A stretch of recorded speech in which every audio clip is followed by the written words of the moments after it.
Hi, good evening, everyone. My name is Albert, and this is Vlogs About Nothing. Thank you very much for taking the time out of your very busy night to join me. I really appreciate it. I'm just sitting here on my bed watching Station 19 and eating hot Doritos. It's a really fun Friday night for me, actually. And so I hope that you guys are doing really well. I hope that you had a really good day. I want to talk about how an 8-year-old boy recently became blind as a result of eating chicken nuggets. And to be fair, the little kid wasn't just eating chicken nuggets. His diet also consisted of sausages and something else that I can't remember right now. Oh boy, I was really trying to remember it. And cookies. Link in the description below. Can't make this stuff up. But chicken nuggets, sausage, and cookies since he was an infant. I mean, I guess we can safely say that he lived his best life and it all just kind of came crashing down at the age of 8. And I guess maybe that's not funny, Albert. Maybe that's not a funny thing that's happened. Hey, I'm not saying it's a funny thing that's happened. I'm saying that it's a funny time when we live in a world where it's pretty common for parents all over the country to, and I'm not saying anything. I'm just saying that this wouldn't be the first time a strict diet on one particular food item from an infant and then going on and trying to grow up has negatively impacted that particular child. And so, yeah, this 8-year-old boy went blind. Now, he didn't go blind because chicken nuggets, sausage, and cookies in and of themselves make you blind. That's silly. He went blind because of a vitamin A deficiency, which is very much like linked to your vision, and I think moreover like the loss of your vision because you're not really feeding what you need to in that part of your eye for it to do its thing. And so it's like a whole thing.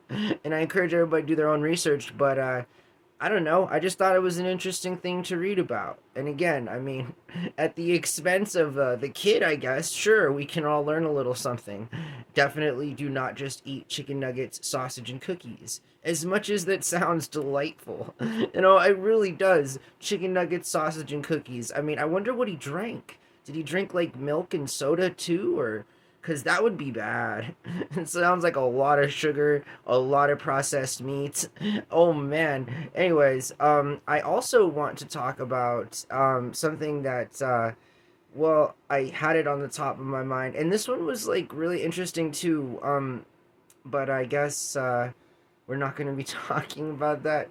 I had it all planned out. I was just reading up on some stuff, and then I forgot all of what I was supposed to be talking about. Oh, so this is actually the important context of what I wanted to talk about tonight, and that's the fact that Ivy League schools, all 8 of them, have decided unilaterally, they've decided to not participate in the antitrust settlement that would allow NCAA regulations at Division 1 schools, college athletes to be paid directly from the universities themselves as paid for essentially athletes, going away from the amateur model that has been a part of this country for a long time in competitive athletics, at least at the Division 1 level in National Collegiate Athletic Association recognized activity.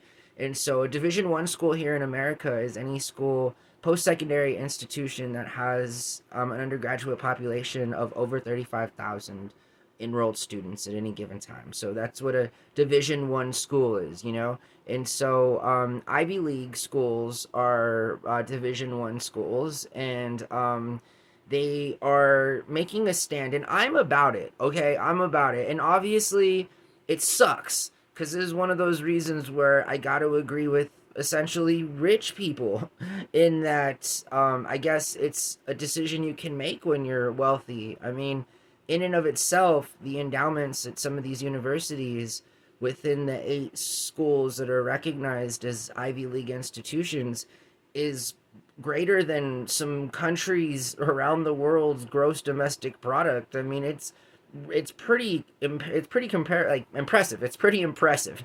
That's the word I was looking for. But it truly is. And so I guess, you know, it I think that college students should not be paid directly by anybody to play sports, okay? Like, I'm sorry, you feel me? I've seen too many bad examples as a millennial growing up of people that fell under the bus because they decided that, like pay for play was better. I mean, has anyone ever seen the movie Blue Chips? This has no cultural relevance whatsoever. Like 30 years later, I've never heard Shaq talk about Blue Chips.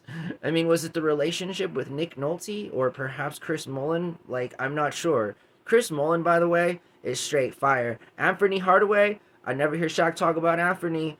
I guess I go out of my way not to listen to Shaq talk, and despite all of my best intentions, the guy's still on commercials. The guy's working with, anthropomorphic mini sergeant men selling us insurance and stuff. He's also sells cruises. Anyway, that's just an interesting sidebar, but in and of itself, I don't think college students should be paid to play sports, okay? Like, that's something reserved for the professional leagues. I mean, that's the whole point of going to a Division 1 school so that you can get recruited, And I mean, I think what should be improved drastically is the school's treatment of their athletes, without like needing the incentivization to have the permission to pay their athletes. Like, that just is another middleman, and I can't imagine how much money is going to go missing from that simple act in and of itself. Like, the simple act of the Supreme Court allowing universities to directly pay their student athletes.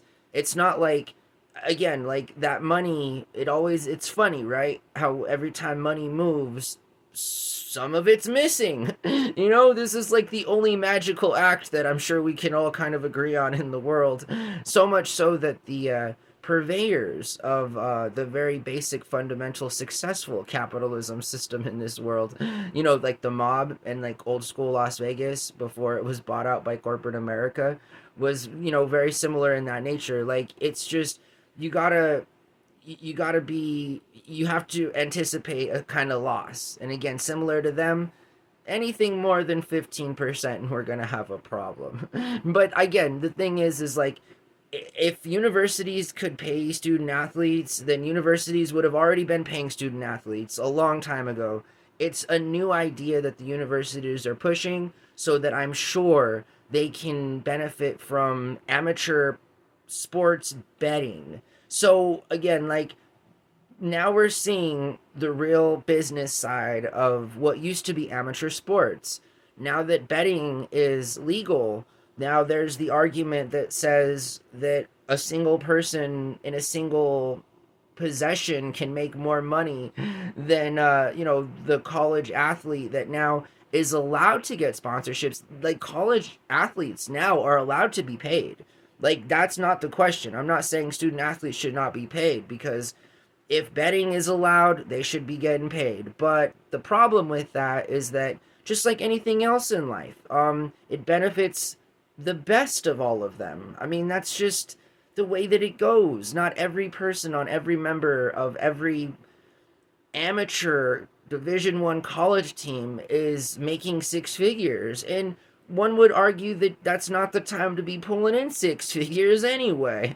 You have little to no stability. I mean, you have no family grounding. You sort of are just like this young, wild adult being released into the world. And I've been there. I know this. And college players that have already been paid under the table historically for a long time now and have been recruited in that type of way have often fallen subject to their games being taken away, their awards being stripped, contracts being revoked. I mean, again, so I'm just saying that it's funny that the NCAA is now so interested in trying to protect their college athletes by allowing it to pay their student athletes, when if that's what they wanted to do, they would have done that a long time ago. You feel me? But they have not historically wanted to do that, and now moving forward into the future only want to enact this kind of behavior because it directly benefits them through many multitudes of different revenue streams, simply because gambling is now legal. So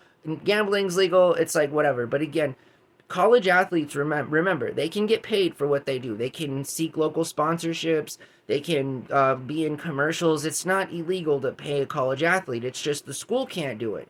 And rightfully so. The school isn't a national amateur sports league, which is essentially, I guess, why can't they start that? Like a national amateur sports league, you feel me? Like without education needing to be involved in the entire process of shaking down young people because we want them to be talent and entertain us for the next 20 years at the cost of their life, at the cost of their body, at the cost of, I mean, hey, it's just, it is what it is. But like, I'm an athlete. I like sports. I'm not saying that people shouldn't play sports or people shouldn't get paid for it. Again, I just think that the way that the Ivy League school system has handled the antitrust settlement litigation that's currently being pushed through, I just feel like I'm about that. And it's just sucks, again, going back to the beginning, that only rich people feel like that. You know, rich people, like, they don't want their kids, essentially their student population, to go to their schools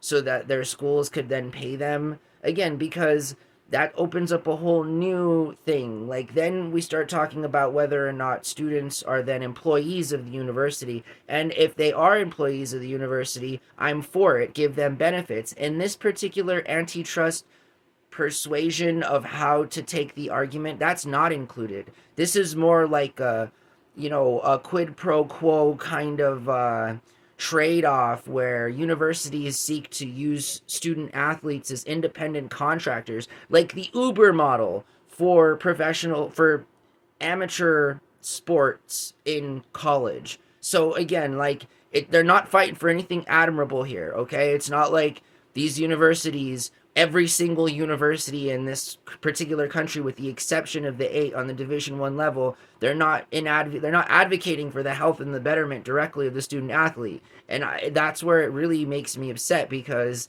it's not even a question, again, about schools directly paying their student athletes. It's more of a question of, like, when they are allowed to do that, if they are allowed to do that, which I'm sure this awful administration is going to somehow allow in some kind of a way, you know, because of the Supreme Court being completely chosen by the same guy who refuses to go to jail no matter what he does. Anyways, I'm just saying that, like, it's not okay, because we shouldn't turn our student athletes into paid independent contractors for the university that gives them money to play for them and their school, but offers them no benefits whatsoever, because a university is a state institution, and typically employees of state institutions have health care, they have medical, they have all of these different benefits. I'm just saying the same thing all at once. This topic really gets me going, you feel me? Like, I'm tired of boomers, you know, these old chair people that, like, continue to make these awful decisions that impact the youth, that impact our future. They've been making terrible decisions for well over 100 years now. It's almost as if, like, they just won't go away. You know, they just won't go away. Anyways, we have one of them right now, deporting many thousands of people. He's calling them, quote, criminal, close quotes. We don't know that, you know, we don't know that to be true. We don't simply don't know that. That's an easy way to make it so that it's kind of like, you know, if you're not in support of ridding criminals, it's sort of like, what are you talking about, man? Like, this country is a criminal enterprise at this particular moment in time. It is quite literally a criminal enterprise run by, like, the Lex Luthor of the IRL space, you know, who, again, is literally, I was talking to my roommate about this, right? Because a lot of older people live around us and stuff, and there's obviously some Trump supporters, you know, and people are just pouring this money, their money, you know, into this Trump coin, and it's sort of just like, what court of law is going to handle this Ponzi scheme? In 3 years, when this bottoms out and all of these people become bankrupt, and everyone is wondering, like, what happened, and, you know, whether or not they're still around. I mean, I can just imagine, like, it's not going to be good, you know. And I'm not, like, the only person that is, like, trying to shout out in the streets, you know, like, please don't buy the Trump coin, like, you know. But again, people are going to do what they do, you feel me? So yeah, I hope that you guys have a really good night. Thanks for taking the time out of your night to join me. I really appreciate it. I know that I do what I do. You feel me? And to me, at this point in my life, it's suited me all right, you know. So I hope that you guys were able to keep up with me this week and all that other jazz. I hope that you guys are subscribers. If you're not already a subscriber, just tap the button right below you. I have near 900 videos that talk all about my life and all about the things that I see and that I think and that I do. And I have some interesting topics, planned out now in the future. Not really. I have them more like bookmarked on my phone and quickly reference them. But link in the descriptions below. Have a really good night. I'm Albert. This is Vlogs About Nothing. See ya.